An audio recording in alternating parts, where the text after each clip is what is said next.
SPD di SMP Negeri 6 ini mengajar pelajaran matematika di kelas 7. Ibu Wahyu ini sudah berapa lama mengajar di SMP? Mengajar di SMP ini terhitung baru ya Mbak, sejak 2019, jadi masih 2 tahun. Ya. Nah ini Bu, kurikulum yang digunakan pada saat ini Bu? Kurikulum di SMP Negeri 6 menggunakan kurikulum 2013. Mengapa memilih kurikulum tersebut Bu?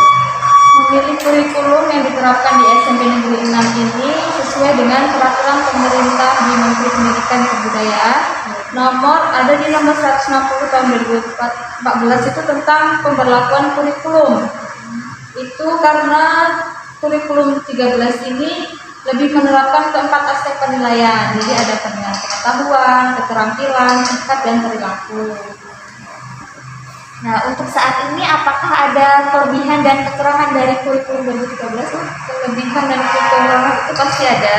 Kelebihannya itu yaitu tadi karena menerapkan 4 aspek penilaian, jadi lebih menekankan ke pendidikan karakter siswa, meningkatkan siswa itu lebih aktif, lebih kreatif dalam proses pembelajaran. Kalau kekurangannya itu ada juga, terkadang materi yang wajib dikuasai oleh siswa ini terlalu banyak. Jadi banyak juga guru yang menerapkan pembelajaran masih menggunakan KBM yang konvensional. Lalu Bu, untuk pembelajaran di sekolah pada saat ini tuh gimana? Pada saat ini dilakukan pembelajaran tatap muka 50%. Iya, jadi ada pembagian hari jadwal di setiap kelas. Misalnya itu di kelas 9 di hari Senin dan Selasa, kelas 8 itu Rabu dan Kamis, kelas 7 di Jumat dan Sabtu dengan memenuhi protokol kesehatan. Nah Bu, apakah ada kendala sebelum atau sesudah adanya pandemi Bu? Kendala sebelum pandemi itu mungkin ke metode ya Mbak. Metode yang digunakan itu terkadang masih sulit untuk menyesuaikan dengan karakteristik siswa yang berbeda-beda. Jadi masih belum menemukan metode yang mana yang digunakan untuk siswa untuk pembelajaran gitu. Itu yang sebelum pandemi. Kalau pada saat pandemi ini juga banyak, karena biasanya kita melakukan tatap muka secara langsung, ini melakukan daring, jadi tidak ada interaksi secara langsung antara guru dan siswa. Itu kendalanya juga. Kemudian pendampingan siswa, harusnya siswa didampingi, ketika di rumah juga harus didampingi dengan orang tua. Ini terkadang di lapangan juga tidak demikian. Kemudian juga akses internet di daerah kita ini juga lumayan sulit juga ya. Jadi itu juga menjadi kendala. Kemudian paket internet dengan siswa juga itu menjadi suatu kendala juga untuk siswa. Lalu Bu, untuk penilaian siswa terhadap guru itu belum ada ya? Penilaian siswa untuk guru itu untuk saat ini belum ada ya, di sini belum diterapkan. Berarti belum pernah kayak ngisi angket kayak gitu? Belum, kalau untuk ini belum ada ya Pak. Kendala yang ditemui saat pelaksanaan penilaian itu? Kendala saat penilaian siswa itu masih ada yang di bawah KKM nilainya, itu menjadi suatu kendala. Jadi kita harus evaluasi, karena kenapa tidak sesuai dengan KKM. Lalu upaya untuk mengatasi upaya tersebut apa?